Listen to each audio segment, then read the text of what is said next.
por primera vez en la historia de la humanidad, las nuevas generaciones van a tener un coeficiente intelectual más bajo que el de sus padres. El diagnóstico es simple, pero también es polémico, porque ahora mucha gente saldrá y dirá, ¿qué dice este inconsciente? Si en la tecnología es donde está el futuro de la humanidad y bla, bla, bla, bla. Los grandes directivos de las empresas tecnológicas no mandan a sus hijos a toda la escuela con toda esta tecnología. Que se ha hecho reconocida por la lucha contra la corrupción y el crimen organizado. Ha salido de la fase más crítica. Tengo que caminar hasta la Patagonia para hacer mis necesidades. Y ni siquiera puedo usar una bicicleta. Cada 1 de marzo se conmemora el Día de la Cero Discriminación. No siempre un zapato para el pie izquierdo y otro para el pie derecho. Destodo Magazine. Para los que nos gusta hablar de todo sin saber de nada. No privamos en eruditos. Laureano, como está de vacaciones, él se desconectó totalmente del programa y se le olvidó que él tiene que saludar a la audiencia. Pero yo se lo voy a recordar, no importa que estés de vacaciones, que yo sea la jefa y sea yo quien tenga que estar aquí hoy en cabina y él paseando. ¿Ah, Laureano? ¿Estás haciendo un experimento social conmigo o qué? Sí, no, ya estamos al aire. Pero si tú quieres, puedes darle pues la bienvenida a la gente. Sí, pues fantástico. Saludos cordiales y bienvenidos todos una semana más a Destodo Magazine, donde hablamos de todo sin saber de nada.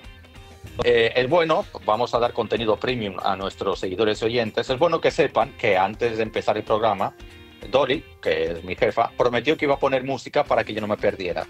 Parece que la que se perdió fue la música, pero no pasa nada. Aquí sí, se perdió la música. Lo que pasa es que no tienes retorno. Vamos a contarle a la audiencia que hoy Laureano está desde Puerto Plata, entonces estamos haciendo aquí maromas para que se pueda ver, para que la audiencia pueda disfrutar de su presencia como lo hace todas las semanas. Y pues nada, hoy tenemos un invitado que va a estar acompañándonos a lo largo del programa. Nuestro invitado viene para el segmento Tenemos que hablar, pero vamos a pedirle a él de vez en cuando que también participe y que opine. Yojeves García de Control Padres, ya luego vamos a explicar un poquitico más qué es Control Padres. Bienvenido y gracias por estar aquí, por el tiempo. Bueno, gracias a ustedes por la invitación, aquí estaremos. El que debería estar en Puerto Plata es usted. Sí, totalmente. O sea, estoy complacido de tener una representación allá en Puerto Plata en ese par de programa. Como que estamos todos desubicados. Sí, el invitado era el que tenía que estar en su casa en Puerto Plata y Laureano aquí trabajando conmigo, no el invitado. Vamos a darle el placer a Laureano por el día de hoy. Una ciudad maravillosa, sí. Bueno, le recordamos a la audiencia que usted puede ver y escuchar este programa a través de YouTube, también a través de la 97.9 todos los sábados a las 2 de la tarde, emisora de Radio Santa María, por si usted no lo sabía, y también a través de Spotify. Bien, Laureano, pues entremos en materia rapidito y vamos a contarle a la gente qué tenemos para hoy. Bueno, tenemos como siempre un menú potente. Vamos ahora con los avances de contenido. Y no lo vamos a decir todo, vamos a dejar algunas cosas como en modo sorpresa. Por ejemplo, para recordar, nuestra querida Camila nos recuerda que pese a algunos mandatarios demuestren lo contrario, es necesario seguir erradicando y eliminando la discriminación. Bueno, en la frase de la semana referida a un referente moral, social, religioso y mediático que vive donde conducen todos los caminos. Póngase a pensar dónde puede ser eso.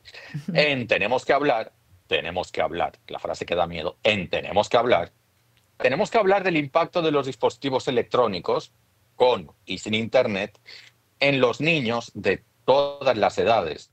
Y en el personaje de la semana, vamos a hablar de una señora que es como una superheroína de la Liga de la Justicia y que además, muy importante, es aguilucha. Ah, ¿lo dices tú que no eres hincha de las Águilas, o sí? Perdón, yo soy aguilucho desde antes de nacer. Acuérdate que yo era el espermatozoide amarillo. Ah, sí, no. Tú eres como un hincha ahí de esos que a veces sí y otras veces no. Sobre todo cuando les va bien. No. Yo siempre, incluso cuando perdemos, que lo que más hacemos últimamente es perder. Bueno, de esto y más hablaremos aquí en Destodo Magazine.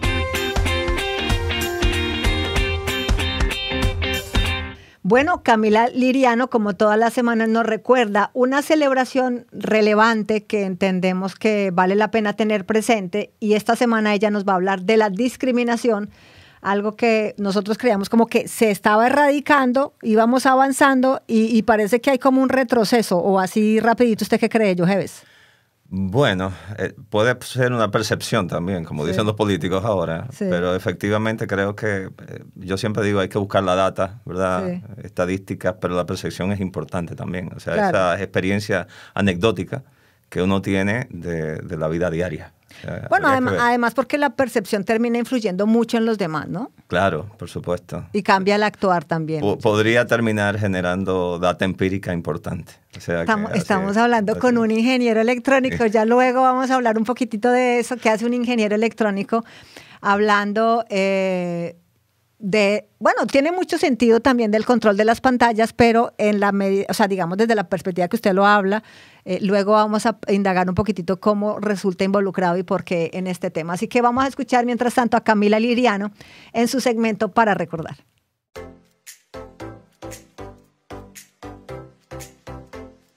¿Te imaginas tener que caminar más de 800 metros para poder ir al baño? Esto ocurre en la película de Talentos Ocultos, donde Katherine Johnson, una mujer afroamericana que trabajaba en la NASA a comienzos de la década de 1960, en una sociedad racista. El tiempo se agota, deposito mucha confianza en ti. Es que aquí no hay baño para mí. ¿Cómo que aquí no hay baño para ti? Dije que aquí no hay baño. Dije que no hay baños para gente de color en este edificio, ni fuera de la sección oeste que está a 800 metros de aquí. ¿Sabía eso? Tengo que caminar hasta la Patagonia para hacer mis necesidades. Y ni siquiera puedo usar una bicicleta. Cada 1 de marzo se conmemora el Día de la Cero Discriminación, una iniciativa impulsada por las Naciones Unidas y ONU-SIDA desde 2014, con el propósito de promover la igualdad, la inclusión y el respeto por la diversidad en todas sus formas. La discriminación sigue siendo un problema mundial que afecta a millones de personas por su origen, etnia, género, religión, orientación sexual, discapacidad o condición socioeconómica. La lucha contra la discriminación es una responsabilidad de todos, y el primer paso es reconocer que todas las personas merecen ser tratadas con dignidad y respeto. ¿Por qué es importante este día? Nos recuerda que todos tenemos los mismos derechos sin importar nuestras diferencias. Fomenta una sociedad más inclusiva, donde nadie sea excluido o maltratado. Nos invita a reflexionar sobre nuestras acciones y actitudes diarias. Pequeñas acciones que generan grandes cambios. Usa un lenguaje inclusivo y respetuoso. Evita palabras o expresiones que refuercen estereotipos o prejuicios. Denuncia la discriminación. Si ves una situación injusta, no te quedes callado. Infórmate y sensibiliza a otros. Educarse es la mejor manera de romper barreras y construir una sociedad más justa. Trata a todos con igualdad. La empatía y el respeto son clave para erradicar la discriminación.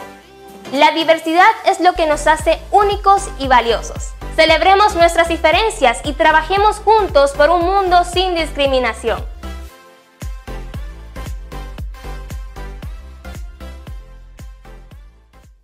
Sin duda que la frase de esta semana, en la cual todavía estamos, porque va a concluir el próximo domingo, recuerden que grabamos viernes y salimos al aire el mismo viernes un poco más tarde, la frase de la semana es, cito textualmente, "has salido de la fase más crítica".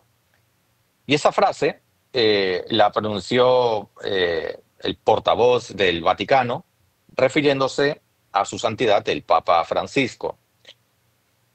Todos sabemos, refrescando un poco la memoria, que el Santo Padre pues está enfermo, ya tiene una edad que podríamos denominar, sin faltar al respeto, como de muy avanzada, y ha sufrido complicaciones respiratorias e incluso en algún momento sufrió una insuficiencia renal leve, pero las insuficiencias renales leves a ciertas edades, combinadas con otras patologías, pues pueden empeorar un cuadro que de por sí es delicado.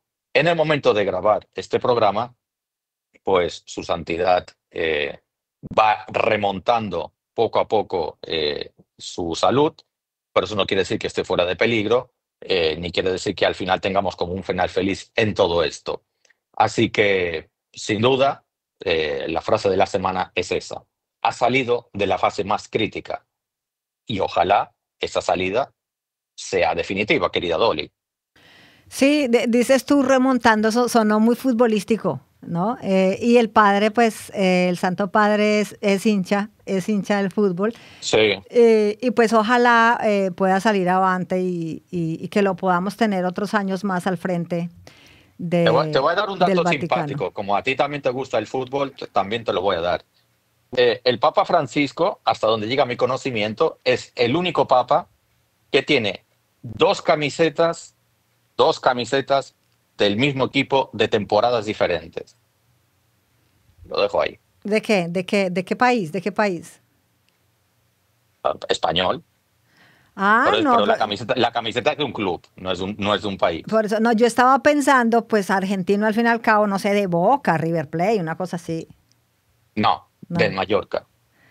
Ah, ya sé tú por qué lo dices. Ok. Bueno, vamos a hablar del personaje de la semana, Yogeves, y vamos a contar rapidito de quién se trata. Ya muchos lo saben, lo pueden suponer.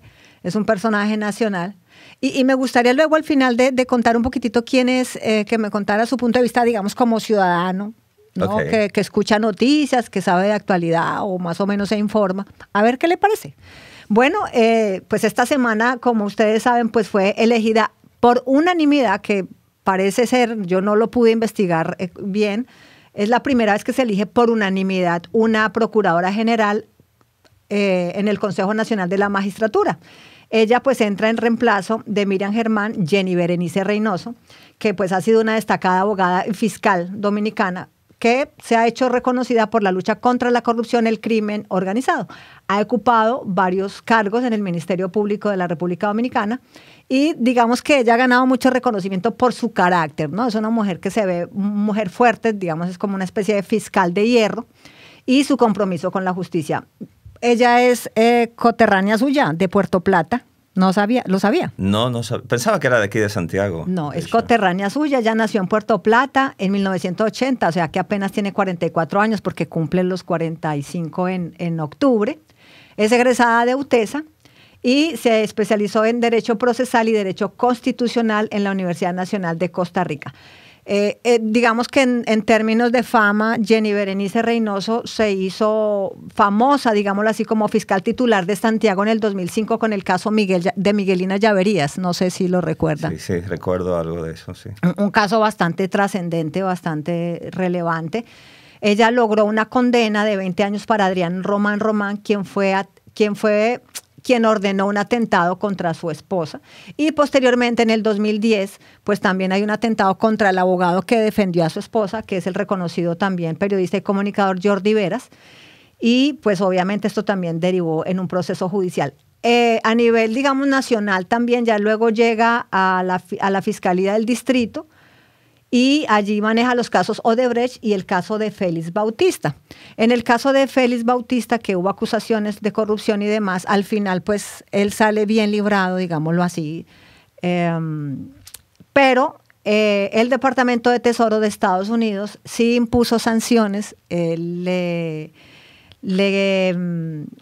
hicieron acusaciones de corrupción, y hubo medidas como, por ejemplo, congelación de activos bajo la jurisdicción estadounidense y la prohibición de a ciudadanos y entidades en Estados Unidos de realizar transacciones con él. Digamos que de alguna manera hubo como un espaldarazo a su gestión, a lo que ella logró hacer, aunque en términos legales pues no hubo una condena ni se determinó que fuese culpable, pero de alguna manera esto le dio a ella el aval de que a los ojos de Estados Unidos ella había hecho una buena labor.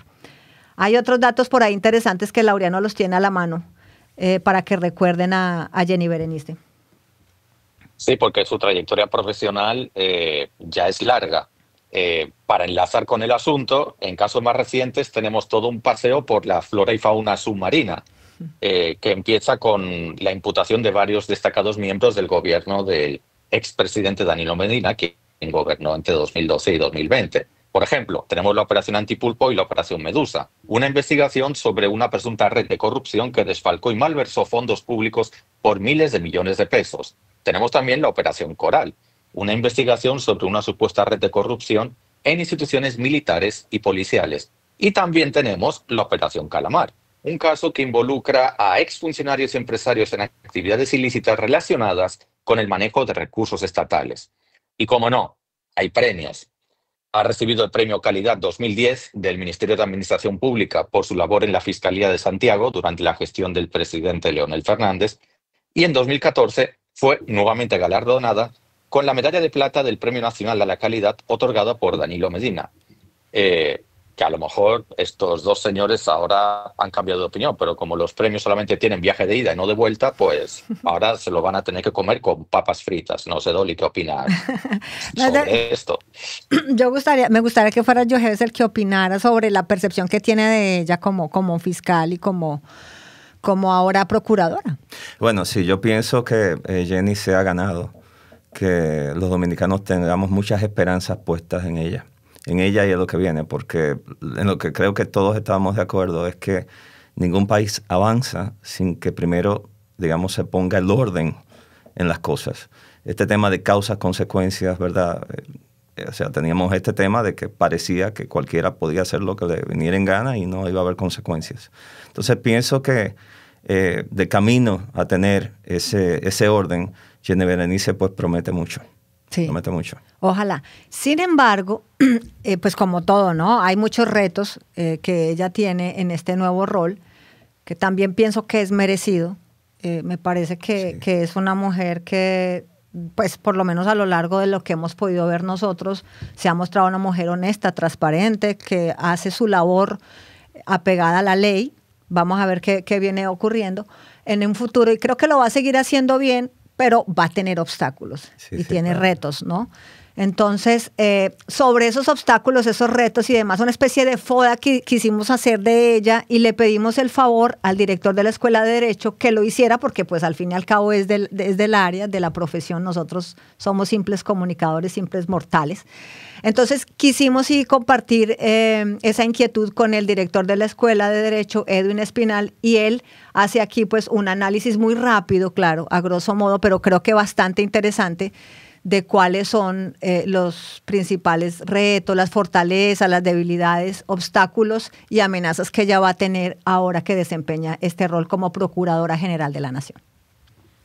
Como fortalezas, la nueva Procuradora General de la República tiene la capacidad para abordar retos, pero su demostración determinará no solamente el éxito de su gestión, sino también la confianza que la ciudadanía deposita en la Procuraduría General de la República. Como oportunidades, podemos observar que existen lazos de cooperación con organismos internacionales y otros países para combatir el crimen transnacional, como el narcotráfico, el lavado de activos, la trata de personas, la extradición de delincuentes y la recuperación de activos robados al Estado. Ella debe fortalecer esos lazos de cooperación que existen. Pero al mismo tiempo observamos que hay muchas debilidades. Por ejemplo, la percepción de impunidad o de parcialidad en casos emblemáticos, así como relacionados con expedientes de corrupción, el caso Pulpo, Medusa, Calamar, Camaleón, Coral, entre otros. La eficiencia en la resolución de casos y la burocracia que retrasa los procesos judiciales, la falta de modernización de las estructuras y procesos internos del Ministerio Público, incluyendo la falta de digitalización de expedientes, sus sistemas de gestión. Podemos citar también el nivel de confianza de la ciudadanía en el Ministerio Público. Tiene que restaurar esa confianza y tiene que garantizar transparencia en sus acciones y comunicar de manera efectiva los avances y resultados de su gestión. Están también como debilidades las demandas internas del Ministerio Público, la creación de plazas, la promoción de fiscales, la mejora de las condiciones laborales de los empleados, son retos inmediatos y deberá garantizar que los procesos de selección en este sentido y de promoción sean transparentes y basados en méritos. Al mismo tiempo, existe una percepción de impunidad o de persecución política en casos de alto perfil que generan expectativas en la sociedad, como los relacionados con corrupción, violaciones de derechos humanos, delitos contra el medio ambiente, y estos casos van a requerir un manejo cuidadoso. Está también como una debilidad la capacitación de fiscales y la implementación de mejores prácticas en la investigación criminal. La atención a este aspecto pensamos que garantizaría que las investigaciones sean justas y respetuosas de los derechos humanos y de las víctimas, así como también de los imputados. Pero ¿acaso la mayor debilidad es el sistema penitenciario, que depende del Ministerio Público? Requiere atención inmediata reformas profundas para garantizar su eficiencia, su humanización y que se alinee con los estándares internacionales de derechos humanos. Sabemos que muchas cárceles se enfrentan a un grave problema de hacinamiento, lo que genera condiciones inhumanas para los reclusos y dificulta su rehabilitación. Muchos centros no tienen infraestructura adecuada, servicios básicos, condiciones sanitarias, no hay programas efectivos para rehabilitación, reinserción de reclusos, lo que contribuye a la reincidencia delictiva. Hemos visto casos donde hay tráfico de drogas, donde hay extorsión, muchos reclusos también en estado de prisión preventiva por periodos más largos que las condenas que pudieran recibir, y ha habido casos de maltrato, de tortura, de abusos contra reclusos. Falta de transparencia, ausencia de mecanismos de rendición de cuentas, falta de condición entre coordinación entre el Ministerio Público, Poder Judicial y el propio sistema dificulta la implementación de reformas efectivas. De manera que quizás es el área más sensible que podemos citar como una debilidad. Y como amenazas, finalmente, ella enfrenta un escenario complejo, demandante, donde deberá combinar su experiencia, su liderazgo para impulsar cambios significativos dentro del Ministerio Público. Uno de los mayores desafíos es continuar y profundizar las investigaciones contra actos de corrupción y lograr condenas. Hasta ahora no existen condenas ejemplarizantes, y especialmente en aquellos que involucran a funcionarios públicos y figuras de alto perfil. Otra amenaza es el avance del crimen organizado, el narcotráfico, la delincuencia común. Son retos cruciales. Deberá en ese sentido coordinar esfuerzos con la Dirección Nacional de Control de Drogas, la Policía Nacional y otras instituciones para fortalecer la seguridad en el país. Y también otra amenaza es la violencia de género y los feminicidios. Tendrá que garantizar en este orden que el Ministerio Público actúe como garante de los derechos humanos, protegiendo a grupos vulnerables como mujeres, niños, migrantes y comunidades marginadas. Mucho por hacer, ¿no? Y pareciese uno como que son tareas a veces cuesta arriba, sobre todo para una sola persona. Claro, y temas que vienen arrastrándose durante demasiados años, o sea, no son cosas recientes. Entonces son problemas bien ya estructurados en la sociedad y pues van a costar, por lo tanto tendremos que ser pacientes. Estás escuchando De Todo Magazine. Bueno, llegamos ahora sí a nuestro segmento Tenemos que hablar, ese que dice Laureano que genera así como un poquito de miedo cuando le dicen, no, tenemos que hablar, la mamá, la novia, los amigos, tenemos que hablar, uno como que, uy, ¿qué pasó? Y más si te llaman por tu nombre completo. Ajá. Tenemos que hablar Yoheves García. Ahí hay problemas. No. Si te incluyen el apellido, pues... Ay, papá, hay problemas. Vete buscando las llaves que te vas de casa. Sí. No, yo, por ejemplo, a mis hijos les puse doble nombre para eso, ¿no? O sea, yo no le puse Sara, sino Sara Gabriela, y mi hijo Miguel Andrés. Entonces ellos ya saben, Sara Gabriela, ya. Hay problemas. Miguel Andrés, ya. Hay problemas, sí. Hay problemas. Pero si además de los dos nombres les dices el apellido, como que más grave todavía. No, ahí ya está terrible la vaina. Hasta ahora no me ha tocado utilizar los apellidos. Hasta ahora, gracias a Dios. Tranquila, espérate que entren en la edad discotequera. Espérate. Sí, ya yo creo que ya no hay nada que hablar. Si el apellido llega ahí, ya pueden coger sus cosas e irse de la casa. Bueno, hoy tenemos que hablar, pero cuando traemos a los invitados no los vamos a regañar, no lo estamos mandando al orden a ver qué fue lo que hizo, no. Tenemos que hablar y siempre de temas que entendemos que le aportan a los radioyentes, a los espectadores, a quienes nos están viendo. En algunas ocasiones temas que tienen que ver con la actualidad, otros no, porque entendemos que son muy importantes, como el tema que vamos a tratar hoy. Y yo tuve la grata coincidencia de estar en una charla que dio Yoheves García hace unas semanas en el Instituto Iberia y dije, no, yo no puedo perder la oportunidad de tenerlos a ellos, a Control Padres, que es la fundación o la organización a la que él pertenece, para hablar de este tema, porque creo que es un tema del que se habla mucho, pero no lo suficiente, y se subestima, ¿no? Así es. Entonces, para eso nos acompaña hoy Yoheves García. Él es fundador de Control Papás, movimiento dedicado a promover el uso responsable de la tecnología en niños y adolescentes. Muchas gracias por estar aquí. Gracias a ustedes por la invitación. Espero que en mi primer día, ¿verdad?, estrenado como locutor, pues me haya ido bien. No sé qué tal, pero francamente muy complacido de estar con ustedes hoy. Qué bien. Bueno, yo tengo que arrancar por como usted dijo cuando empezó la charla. Él dijo, bueno, yo soy ingeniero electrónico, yo no soy psicólogo, yo no me meto en eso, esa no es mi profesión, pero estoy aquí porque quiero aportar sobre este tema. Y yo quisiera que usted nos contara, antes de arrancar ya con el tema en sí, cómo se involucra como siendo ingeniero electrónico en este tema? ¿Por qué el interés?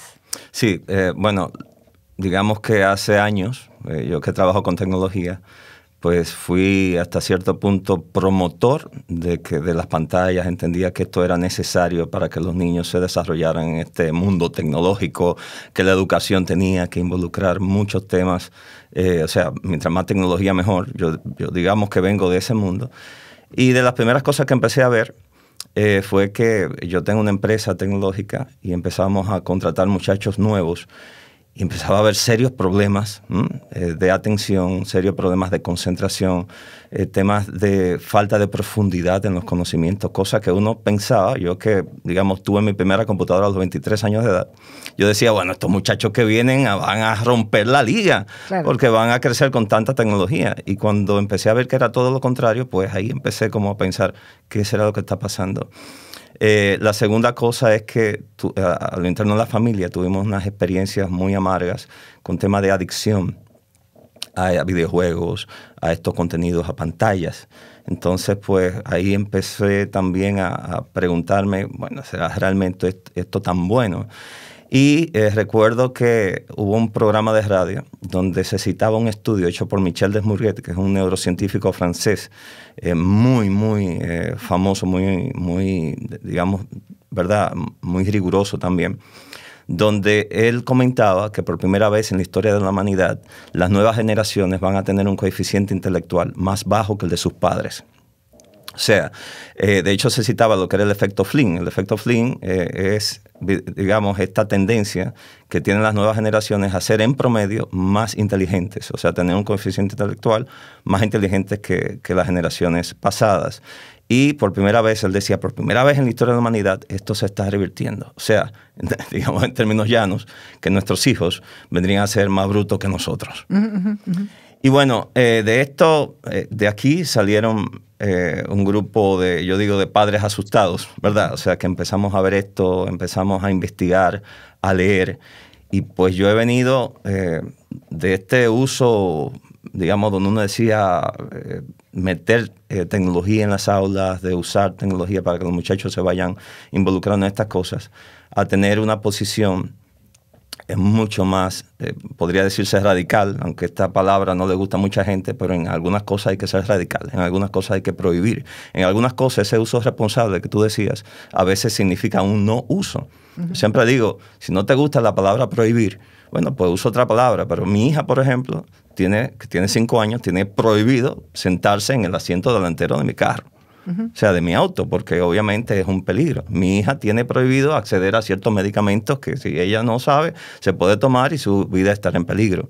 Entonces, al final, todo esto, mucha literatura, muchos estudios que hemos estado, que de eso es que vamos a estar hablando, porque como decía, yo no soy psicólogo ni psiquiatra, pero voy a estar hablando de lo que los psicólogos, psiquiatras y científicos, especialmente neurocientíficos, nos están diciendo sobre este tema. Así es. Laure. Yo no sé si la introducción ha sido tan contundente que quizá van a sobrar las preguntas, pero en fin. Me alegra que hagas referencia a ese estudio que se hizo en Francia, porque yo, y lo voy a decir así, que es muy anticientífico lo que voy a decir, yo tengo la intuición acumulada por muchos años de experiencia en las aulas, de todos los niveles. Yo he impartido docencia en primaria, en secundaria y después, pues, muchos más años en educación superior. Y poniéndolo en perspectiva, yo me apunto a esa teoría de que si no hacemos una intervención decidida entre el enfoque por competencias, que tampoco ayuda, y el sobreuso mejor dicho, el sobreuso indiscriminado de la tecnología, vamos a tener una generación que decididamente va a ser más incompetente que la de sus padres. En eso estoy totalmente de acuerdo. Pero claro, el diagnóstico es simple, pero también es polémico, porque ahora mucha gente saldrá y dirá, ¿qué dice este inconsciente? Si en la tecnología es donde está el futuro de la humanidad y bla, bla, bla, bla. Y yo siempre pongo el ejemplo, y mira que en este 2025 en Destodo Magazine hemos hablado mucho de esto. Mira fenómenos y especímenes, por ejemplo, como Elon Musk. nadie va a discutir que el señor es una estrella de la tecnología. Bueno, entre comillas, lo que tiene es dinero para comprar la tecnología, pero él no la diseña, que ese es otro tema. Pero, en cierto sentido, es como un exponente generacional. Somos conscientes todos de que tenemos toda una capa de jóvenes que son muy habilidosos con la tecnología, por supuesto mucho más habilidosos que yo, y eso que yo intento estar como al día, pero mucho más habilidosos que yo. Pero en cuestiones fundamentales como pensamiento crítico, capacidad de discernimiento, el gusto por la estética, y la estética no es el salón de belleza, es una rama de la filosofía, el gusto por la estética, que al final se cultiva a través del arte, es decir, pintura, escultura, literatura, poesía, el séptimo arte y demás, eso está desapareciendo. Primero se va degradando, pero cuando se degrada es porque finalmente va a desaparecer, o al menos el mundo de la física nos señala eso, que primero las cosas se degradan y terminan desapareciendo. Y uno, como yo soy trabajador social y cultivo las humanidades en el aula, me voy dando cuenta de eso. La capacidad de lectura comprensiva va desapareciendo, las preguntas fundamentales ya no las hacen ellos, se las hacen al ChatGPT, y así sucesivamente. Y uno los mira con temor, digo, ajá, pero es que estos dentro de una década van a estar gobernando el país. ¿Cómo lo van a hacer? ¿El ChatGPT va a diseñar la política económica del país? ¿Los casos de corrupción los va a dirimir un robot? ¿Hacia dónde vamos, por Dios? Así que es por dar énfasis a lo que tú has señalado, con lo cual estoy 1000% de acuerdo. Excelente. Y bueno, uno dirá, esto que comentas puede resultar romántico, porque de hecho hay algunos, entre comillas, expertos que dicen, bueno, pero es que ya este tema de estos conocimientos que necesitan los muchachos ya no los van a necesitar, porque ya una inteligencia artificial efectivamente es posible que empiece a resolver algunos de estos problemas que nosotros resolvíamos nosotros. Sin embargo, los mismos expertos en este tema, por ejemplo, el CEO de NVIDIA, que es la empresa esta que está haciendo los chips para la inteligencia artificial, dijo en una entrevista algo que ha resultado una bomba. O sea, él dice que ahora cuando le preguntan qué deberían estudiar los muchachos que vienen, qué tipo de materia en términos de computación, él decía, no, computación no.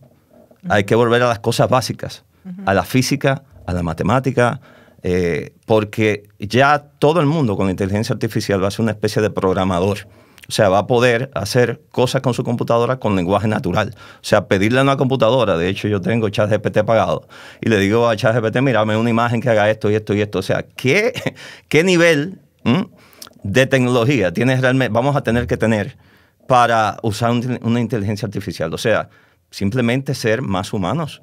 O sea, tener más conocimiento de este conocimiento tradicional que hablabas tú, pensamiento crítico, pensamiento creativo. Y lo que estamos viendo a nivel de data, o sea, no de percepción, es que toda esta tecnología está matando el pensamiento crítico, está matando el pensamiento creativo. De hecho, una de las cosas, dice, Michel Desmoulins, de hecho, escribió un libro llamado La fábrica de cretinos digitales, y él comenta que lo más importante para que un ser humano, ¿verdad?, pueda educarse, pueda, digamos, a nivel cognitivo, progresar, es la atención. O sea, prestar atención, poder concentrarse. Y él comenta que ahora mismo la evidencia que hay del daño que están causando las pantallas y toda esta tecnología a nuestros hijos respecto a la atención, o sea, causando déficit de atención, causando todo este tipo de daños, es una correlación similar a la que hay entre el cáncer de pulmón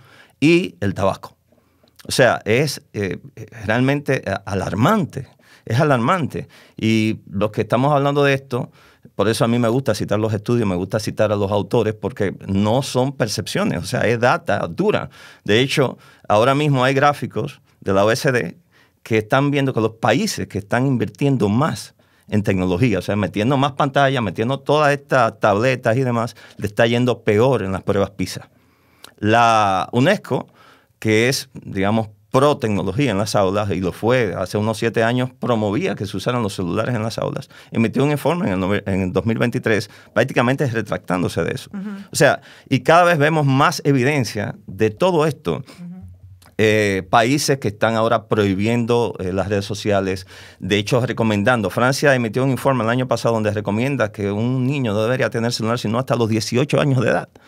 Y se lo estamos dando a los 3, a los 2 años de edad. Sí. O sea, es terrible. O sea, de hecho, en España, la Asociación de Pediatría subió la edad. O sea, estamos en 2 años, o sea, donde te decía, mira, en menos de 2 años no le des nada. Ni celular, ni computadora, nada. Ahora subimos a 6 años. Y esto es grave porque estamos hablando de recomendaciones sanitarias. O sea, no de temas educativos, de que un profesor dice, mira, no se lo des a los 6 porque digamos que intelectualmente... No. Estamos hablando de recomendaciones sanitarias donde la salud, literalmente la salud física y mental de nuestros hijos está en riesgo. O sea, tenemos ya hoy día evidencia de que todo esto está haciendo daño. Hace, digamos, tal vez unos 10 años atrás, habían algunas voces disidentes que tenían una percepción o, digamos, una teoría de lo que esto podría causar. Ahora tenemos evidencia. O sea, ya de esto no hay discusión. Habrá discusiones, digamos, qué tanta tecnología, qué deberíamos hacer en las aulas. Ahora lo que se está hablando es que la tecnología debe ser sujeto de estudio. O sea, en vez de yo tener una tableta y tener libros digitales ahí para estudiar historia, no, estudiemos la tableta, cómo está diseñada, qué tiene adentro, disco duro, procesador y todo eso. Porque de hecho, escuelas como las de Suecia sacaron todas las tabletas y volvieron al libro físico. O sea, las escuelas élite de Harvard volvieron al libro físico. Los grandes directivos de las empresas tecnológicas no mandan a sus hijos a toda la escuela con toda esta tecnología. Mandan a sus hijos, y esto está bien documentado, a escuelas Montessori, a escuelas Waldorf, que son un sistema educativo prácticamente con tecnología cero, como hasta los 12 años de edad. Y entonces, ¿qué saben ellos que nosotros nos estamos comiendo con papa? O sea, es un tema súper crítico. Y los padres, qué sé yo, o sea, vamos a esperar a que los gobiernos sean que empiecen a emitir leyes, como pasó ahora recientemente en Australia, donde se prohibió las redes sociales hasta los 16 años. El tema es que mientras estas cosas avanzan, estamos perdiendo a nuestros hijos, estamos perdiendo a nuestros niños. Nosotros ahora mismo estamos atendiendo muchachos, o sea, niños, jóvenes. La psicóloga que pronto vendrá por aquí, porque la van a tener que traer. Claro, no es tremenda, Marieli. O sea, cuando hablamos estamos súper preocupados. Hablemos de eso puntualmente, como para que la gente y los padres que nos están viendo ahora. Lau tiene una pregunta. ¿Quisieras hacerla antes, por si acaso, para que no me saliera yo del tema? Sí, por favor. Dale. Porque seguramente tú tomarás un desvío a la derecha. Agregar que hay multitud de estudios que yo me he encontrado estos días. Yo estaba buscando estudios de otra cosa y bueno, a veces mientras uno hace búsqueda aparecen otras cosas que son muy interesantes. Y me he encontrado multitud de estudios que hablan de los beneficios versus los perjuicios del hecho de tomar notas manuscritas a mano durante una clase mientras uno escucha al profesor. Y eso me parece interesantísimo porque nos conecta directamente con la neurociencia. Y estaba recordando yo mis años de estudiante, que de hecho todavía lo hago. Cuando yo asisto a una conferencia o algo, a mí no se me ocurre poner a grabar con el celular, ni se me ocurre tomar notas con el teclado del celular. Yo necesito una libretica, un bolígrafo y andar tomando notas. ¿Por qué? Porque resulta que eso conecta con el cerebro y lo trata de diferente manera. Es decir, es un estímulo diferente al estímulo de recibir la información digital. Es como el pleito que yo tengo con mis estudiantes cuando les tengo que poner a leer algunas obras literarias y me dicen, profe, ¿me sirve un audiolibro? Digo, no, el audiolibro no te sirve, tienes que leer, porque el proceso mental distinto. Es diferente. Y yo creo que hay que tener en cuenta esos pequeños detalles que pueden parecer conductas como secundarias, poco importantes o nimias, y marcan el tener o el no tener un aprendizaje significativo en cualquier asignatura. Ahora sí, Dolly, gracias. Sí, no, sobre eso también me pasa con los estudiantes. Yo les digo, por obra y gracia del Espíritu Santo, si tú le tomas una foto, no quiere decir que toda esa información se te va a ir al cerebro. O sea, hay que tomar apunte porque tú haces un proceso distinto entre lo que el profesor va anotando o los compañeros van diciendo, y lo que yo voy anotando. O sea, voy conjugando conocimiento. Claro, lo que pasa es que cuando estás escribiendo a mano, ¿qué sucede? Escribir a mano es difícil. O sea, cuesta esfuerzo.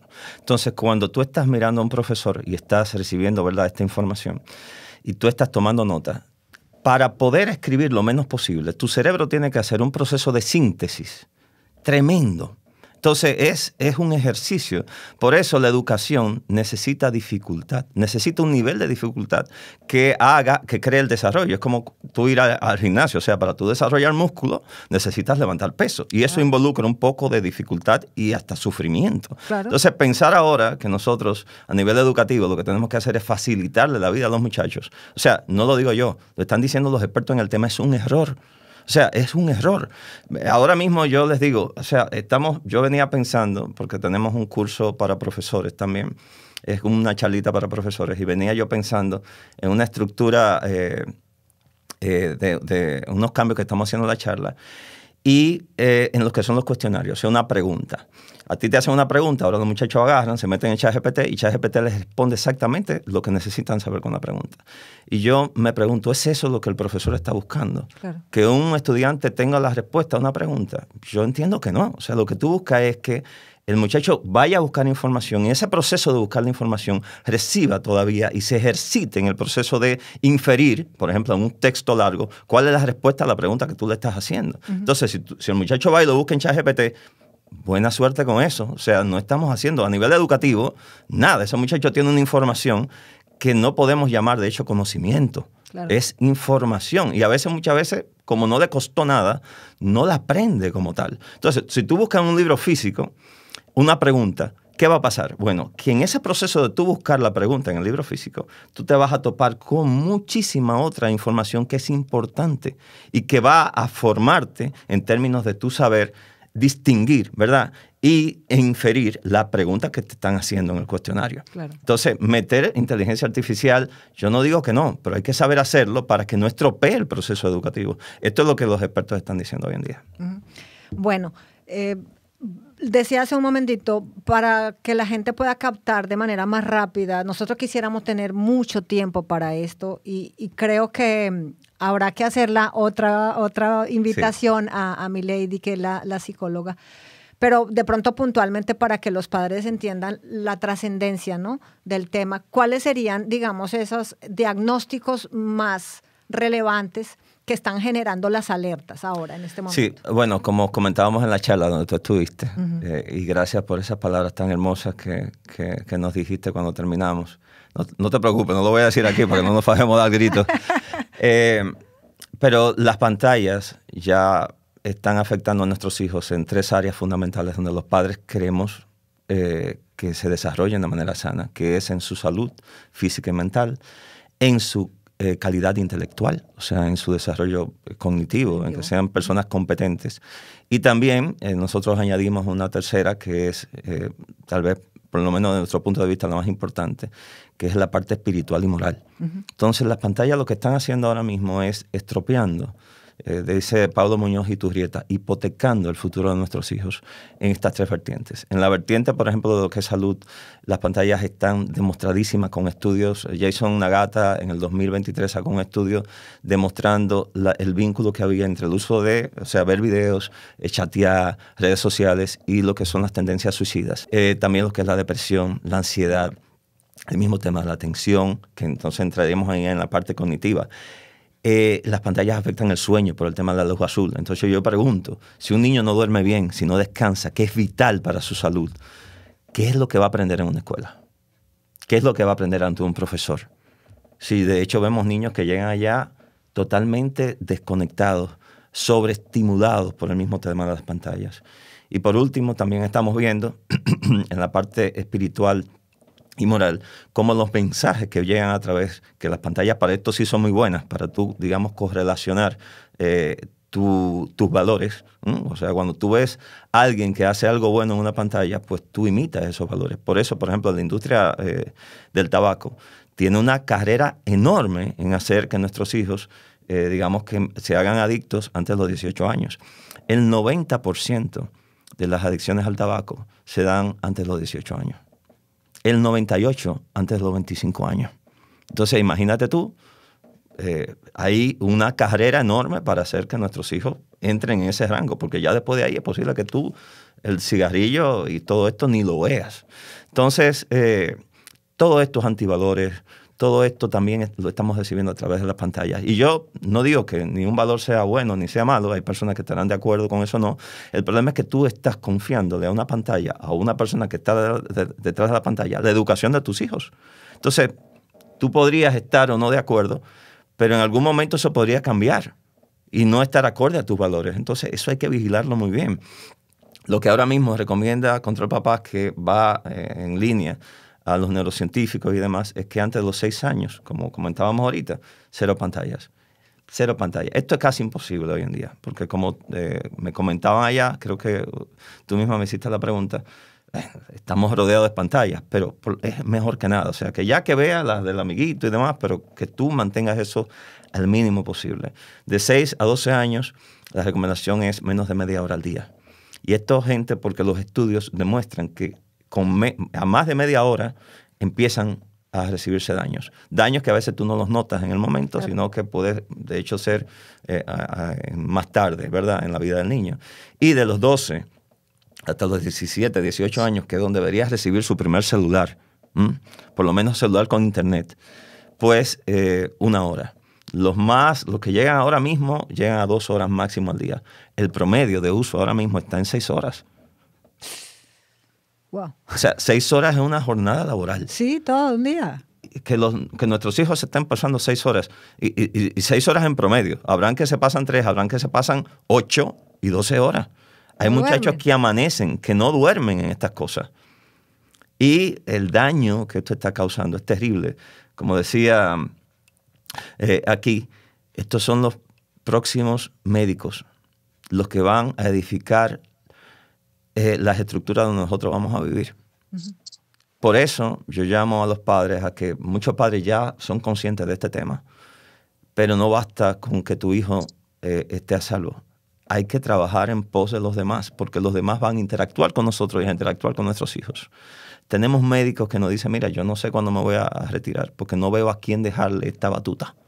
O sea, las cosas vienen complicadas. Y en este mundo que tanto necesitamos que los muchachos sean más creativos, tengan más pensamiento crítico, como decíamos ahorita, lo que vemos es que esta tecnología le está matando todo eso que van a necesitar en el futuro. Bien. Laure. Creo que cualquier cosa que diga yo ahora va a dañar el segmento, porque creo que los conceptos fundamentales y las reflexiones que giran alrededor de esos conceptos fundamentales ya han salido a la superficie.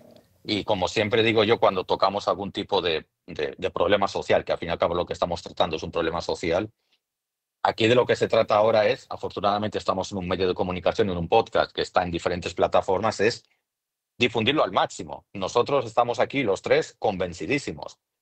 Ahora el reto es llegar más lejos. Supongo que la plataforma que este señor creó fue para eso mismo, no es para autoconvencerse él, es para convencer a personas que a lo mejor ni sospechan la magnitud del apocalipsis que esto representa para la humanidad, porque es apocalíptico. O sea, si la siguiente generación está llamada, como decía él, a ser más bruta que la nuestra, pues a lo mejor como civilización ya hemos tocado pico y ahora empieza como la degradación, porque así como hay civilizaciones que tienen un desarrollo, un pico y una desaparición, pues a lo mejor a Occidente ahora le toca esto por haberse puesto en manos del dios de la tecnología. Pues a lo mejor es eso y hay que ponerlo en perspectiva. No lo sé. Lo dejo ahí para que nuestros seguidores en el canal de YouTube lo piensen. Por cierto, hablando de YouTube y de redes sociales y demás, nosotros, ¿qué pecadores somos? También estamos en las redes sociales y hemos hecho una serie de preguntas por ahí que creo que sería interesante socializar. Ay, sí, porque casi a veces se nos pasan las preguntas, pero yo quisiera, no me dejen antes de ir a, hacer las preguntas, pero no me dejen ir sin unas recomendaciones también, sí, que yo sé que tú tienes, las compartiste en la charla, que creo que vienen bien, porque a veces los papás dicen, bueno, está bien, yo soy consciente, la edad, lo que tú mencionas, pero dame esos tips que todo el tiempo estamos pidiendo, ¿no? ¿Qué puedo ir haciendo? Entonces, voy con las preguntas para que no se nos pasen también.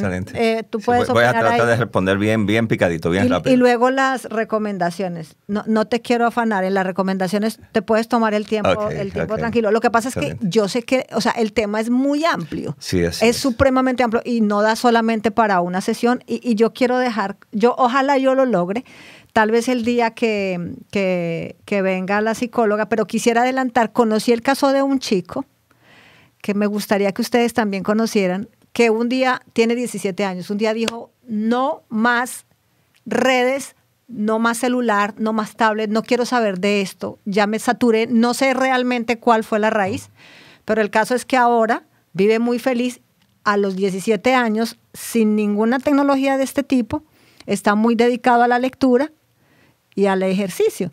Entonces, me parece que es un testimonio que puede ser muy interesante escucharlo. No sé qué lo llevó a tomar la decisión, pero es decir, que un chico de esta edad se decida con la influencia que tiene en su entorno y la presión que seguramente tiene, y hasta diría yo, el bullying, la risa, la burla. Claro.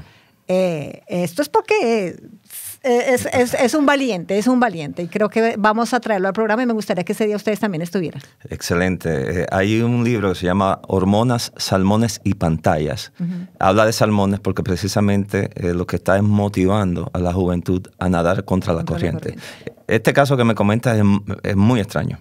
De hecho, es difícil que de suceda. hecho, en Brasil, hace un poco lo citábamos, que en Brasil hubo un reportaje especial que creo que publicó el periódico El País, no recuerdo en qué medio, hablaba sobre que los jóvenes están empezando a volver a salir, por ejemplo, a la playa, al aire libre, a soltar un poco, porque ellos mismos ya están sintiendo que tienen problemas. O sea, como que también hay de momento una búsqueda, y yo tengo algunos casos de testimonios que acá trajimos inclusive una vez. ¿Tú recuerdas, Laureano, de una estudiante que tuvo problemas emocionales, de salud mental, por el tema de las redes, y un día dijo, no, ya no más, no tengo Instagram, no lo quiero, no me interesa, y estoy viva, sigo viva? Entonces, creo que eso es importante también tenerlo presente, que hay salmones.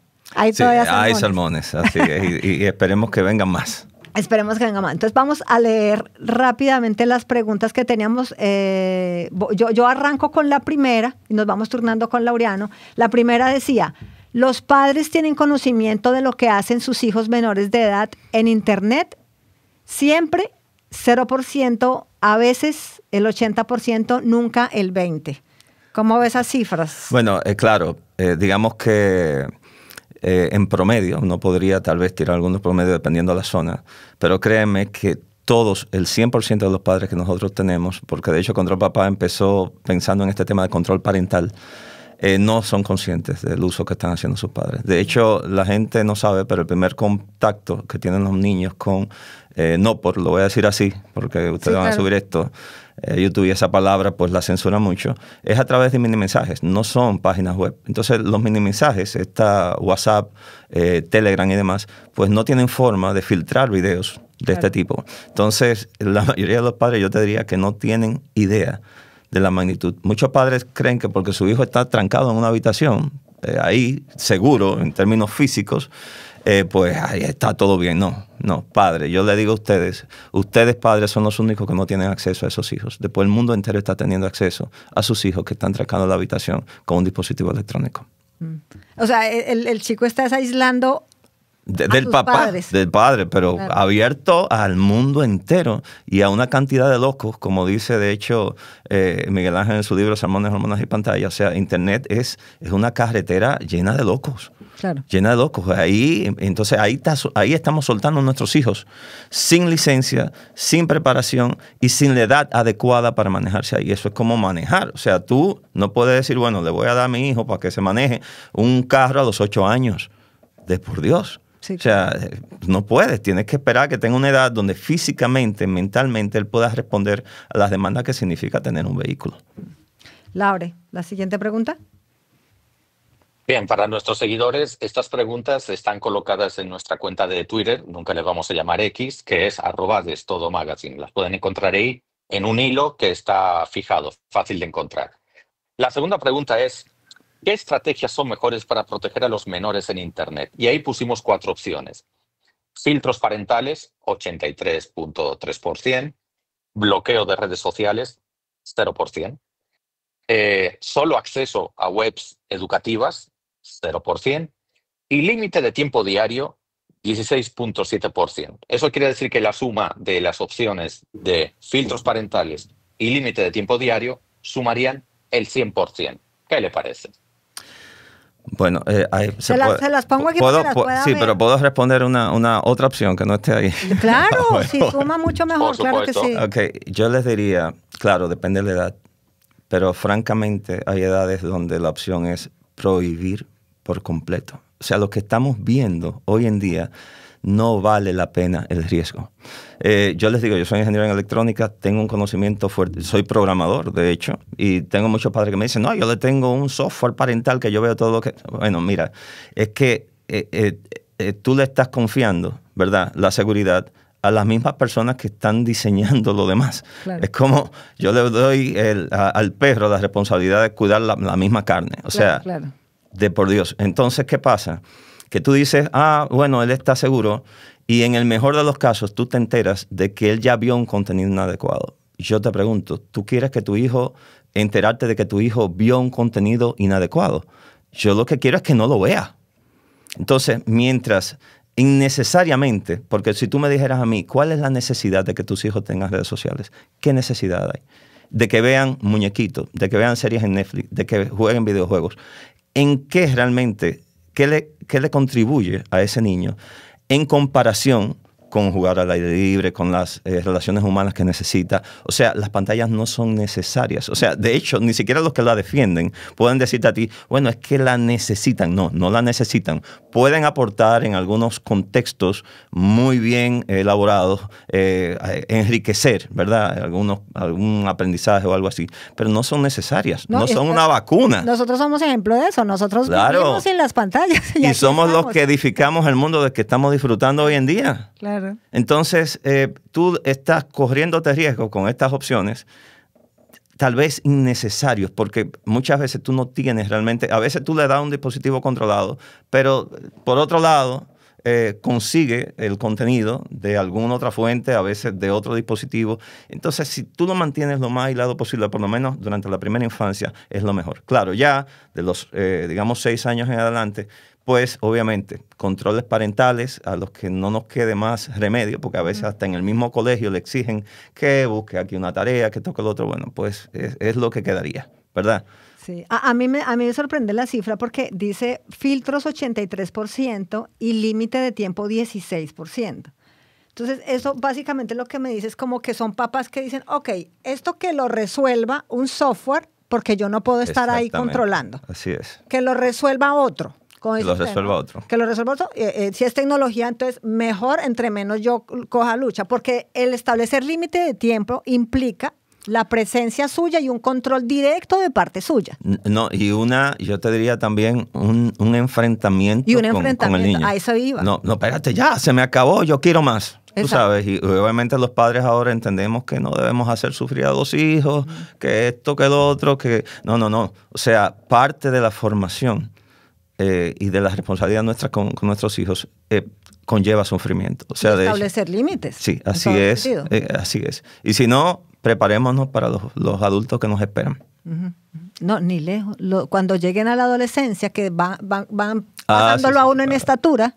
No, y ahí ya sí está difícil, porque imagínate, si no pudimos nosotros, digamos, desarrollar lo que es la corteza prefrontal, que ahora, por ejemplo, sabemos que las pantallas estresan el cerebro del niño al punto que lo pone en una situación constante de lucha o huida, y es una parte muy primitiva del cerebro. Por eso entonces las partes que sí son, digamos, más humanas, más modernas del cerebro, pues no se desarrollan tanto. Entonces tú, muchachos que no pueden prestar atención, que a veces le va muy bien en la escuela, pues no, pero al mío le va muy bien en la escuela, porque ahora para los padres entienden que si al muchacho le va bien en la escuela, todo está bien. Claro.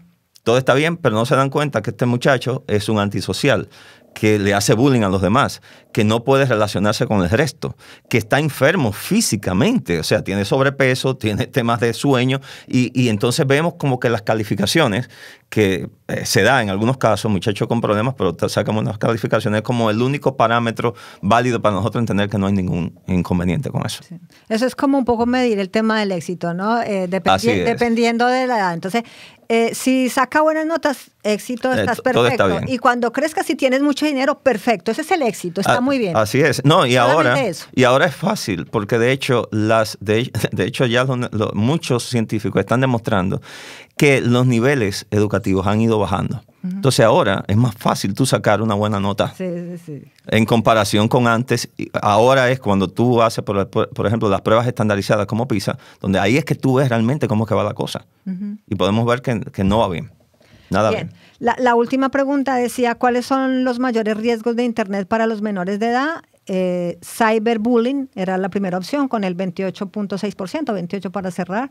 Suplantación de identidad, 0%. Incitación a la violencia, 14%. Y pedofilia, 57.1%. Esas fueron las opciones que nosotros pusimos.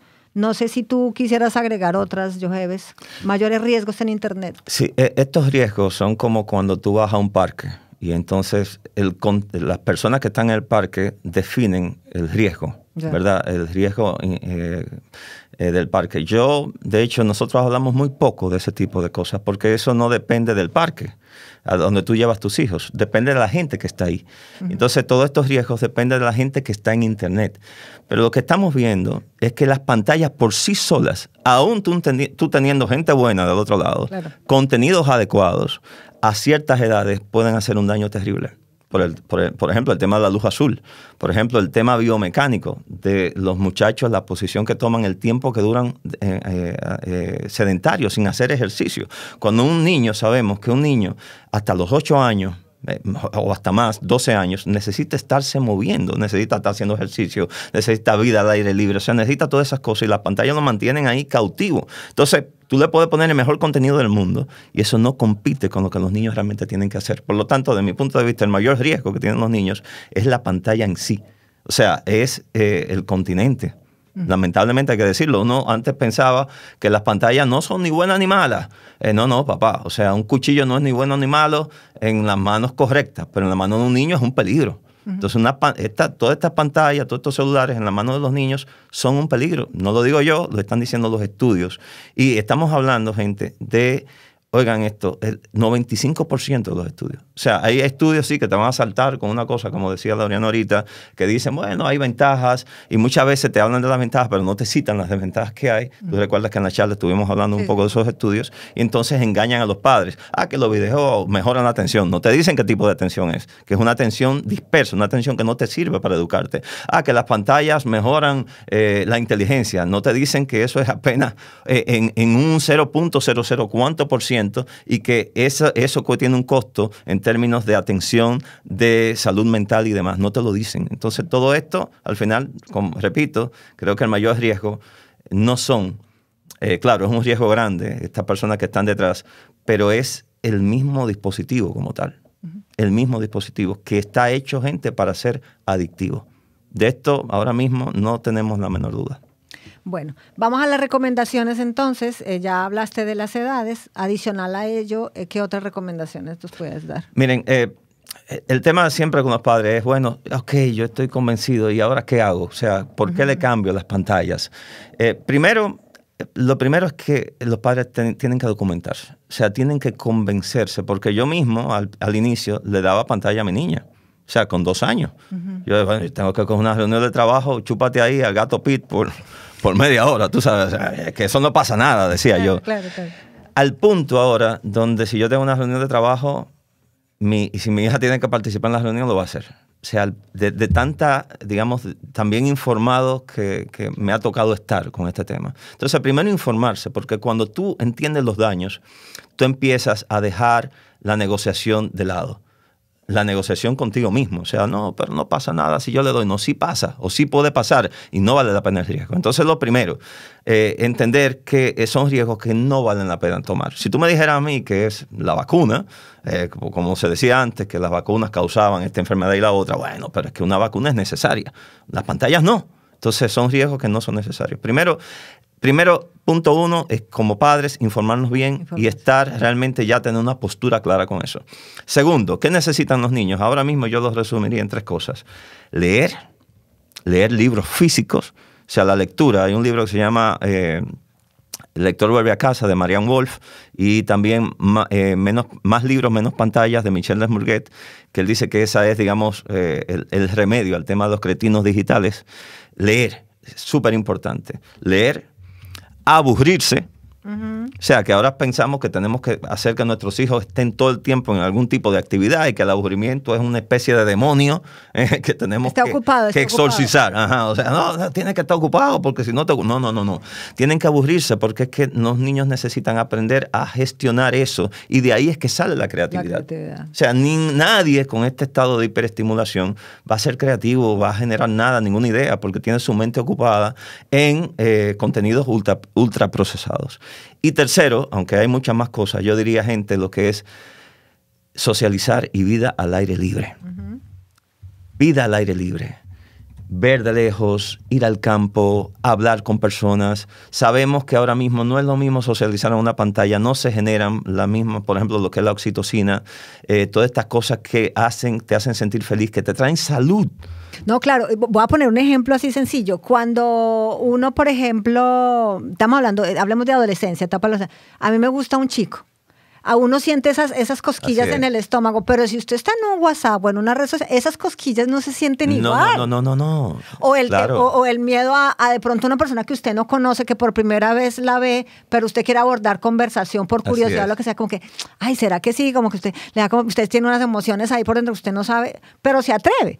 Pues eso solamente surge si usted está presencialmente con esa persona. Así es. Y no lo decimos nosotros, lo están diciendo los estudios, lo están diciendo los científicos. De hecho, yo citaba un estudio de Harvard, que es el estudio de felicidad más grande del mundo, donde al final ellos concluyen que lo que hace que la gente dure más tiempo y sea más saludable son las relaciones interpersonales. Claro. Y oh, sorpresa, eso lo estamos matando con este tema de toda esta tecnología, tanto para nuestros hijos como para nosotros mismos. Entonces, gente, vuelvo y repito, leer, aburrirse y socializar y vivir en naturaleza. Yo lo resumiría así, podemos hablar de más cosas, de jugar. Juegos de mesa. Juegos de mesa, exactamente, todas esas cosas. Pero, ojo, esto a veces requiere que los padres sean padres. Se involucren.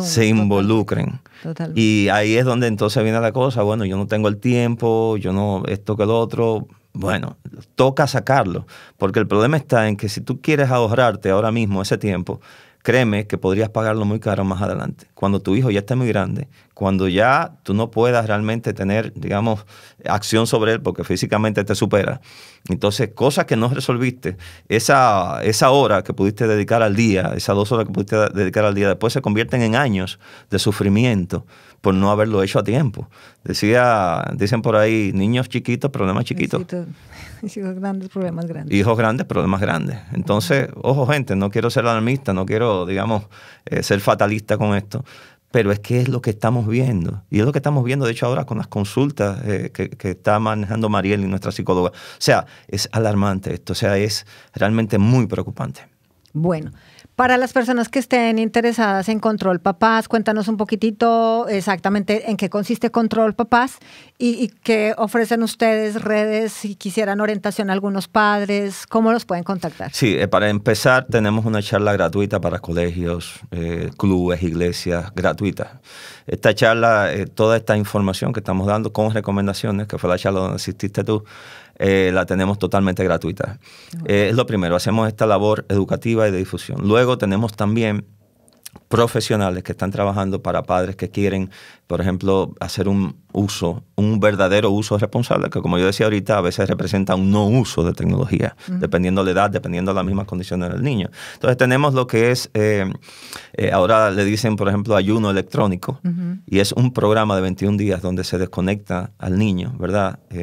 Niños, jóvenes, adolescentes, de la tecnología durante 21 días. Y los resultados con esto son impresionantes. O sea, yo decía en la última charla, decía que es increíble como una dosis de niñez ochentera está creando, o sea, está evidenciando unos cambios tremendos en los niños ahora mismo. Muchos padres, de hecho, no ven el problema hasta que le quitan el dispositivo a los niños. Ahí entonces tú empiezas a ver, como buen adicto cualquiera, lo que es el síndrome de abstinencia. O sea, muchachos que se ponen nerviosos, que no saben qué hacer, que se enferman, que empiezan a comer harinas, azúcar, cosas, o sea, porque están buscando esa dopamina que antes recibían de la pantalla. Claro. Entonces, ahora mismo Control Papá está trabajando en esa área particular. Y pronto, de hecho, tenemos también actividades, estamos yendo a parques para fomentar lo que es la vida al aire libre, los juegos tradicionales, que no es un tema, como yo decía ahorita, digamos, de nostalgia, sino un tema científico hoy en día, que está avalado científicamente.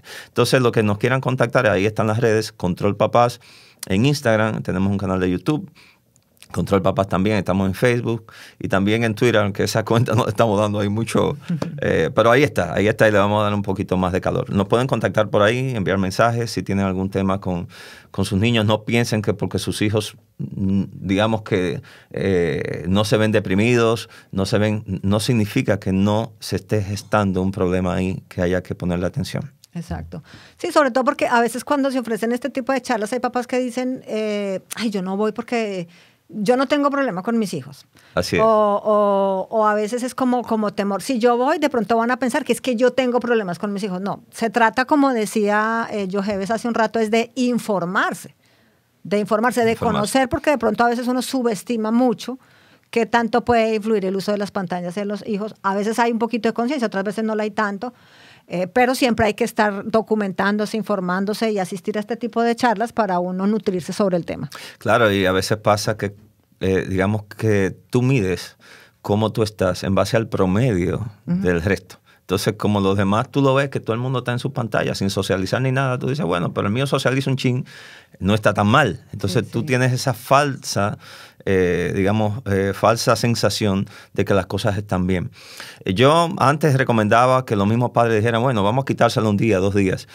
Ahora me da miedo recomendar eso, porque estamos viendo casos donde los muchachos cometen... se quitan la vida o tienen algún tipo de comportamiento muy peligroso. Entonces hay que tener mucho cuidado. Pero si tú tienes miedo de quitarle las pantallas a tus hijos, ya es un síntoma de que las cosas pueden ir muy mal.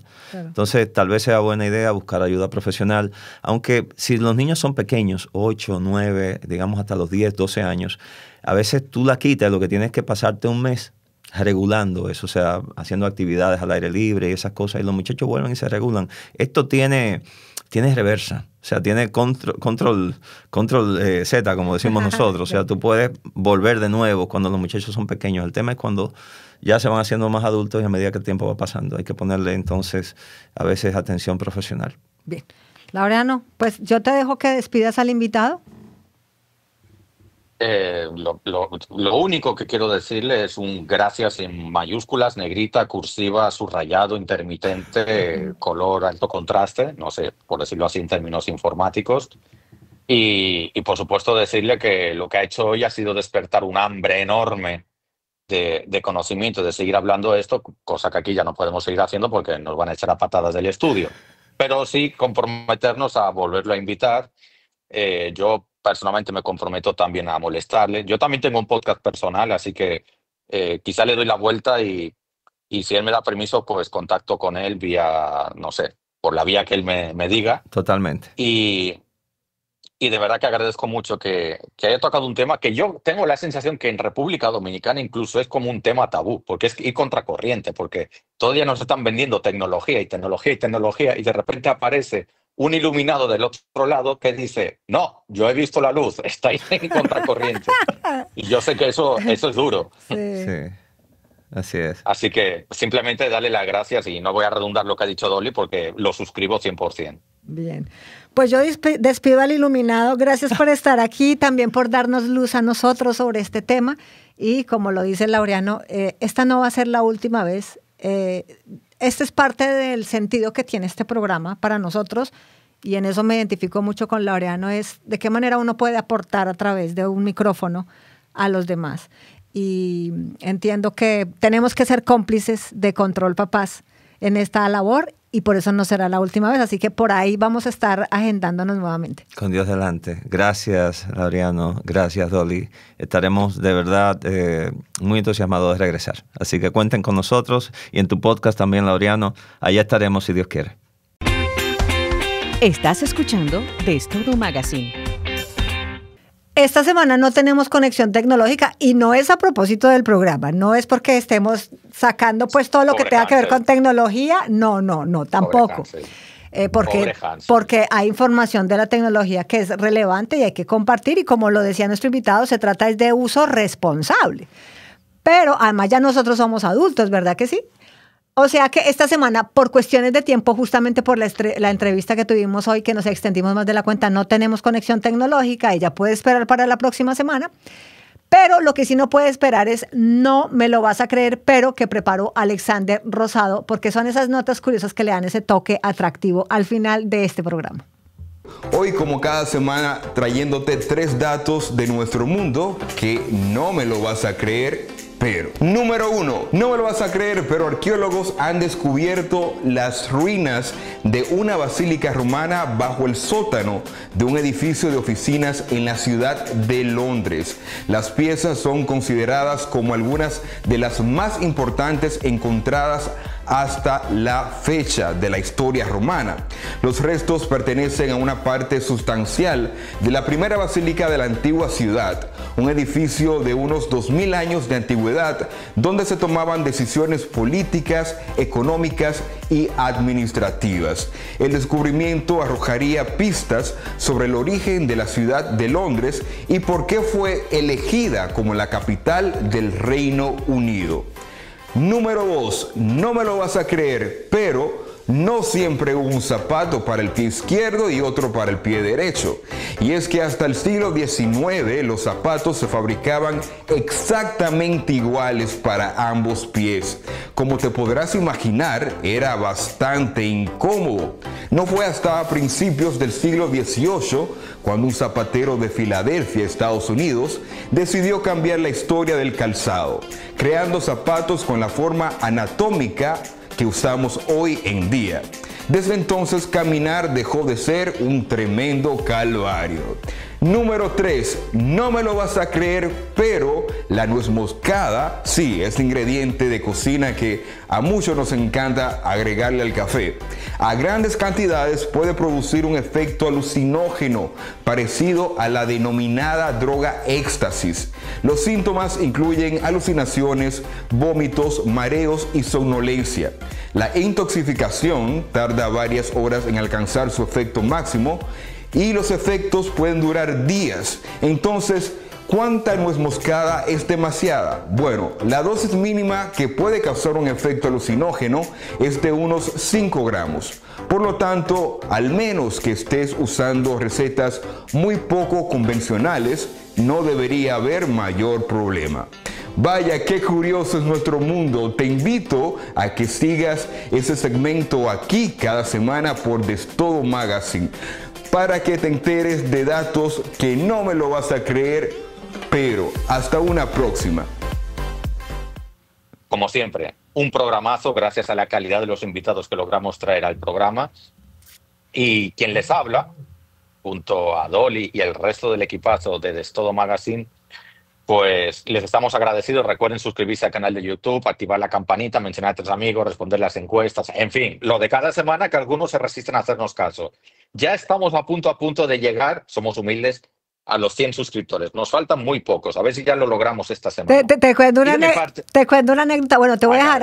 A mí no me gusta interrumpir, dice un amigo mío. No, ya veo que no. A mí no me gusta interrumpir, pero el que anda con la miel algo se le pega, eso iba a decir. Me da risa que tú dices, estamos llegando a las 100 y hace poco un canal de YouTube que yo sigo iban en 500,000. Y 500,000, esa era la meta, llegar a los 500,000. Bien. Pero dame el chance de decirle a la gente que también nos puede escuchar a través de 97.9 FM todos los sábados a las 2 de la tarde. Y te cuento una anécdota. En estos días una persona me mandó un audiecito y me dice, ¿reconoces esta voz? Pues ella estaba grabando desde su vehículo, que estaba haciendo sintonía de 97.9 y por ahí nos estaba escuchando.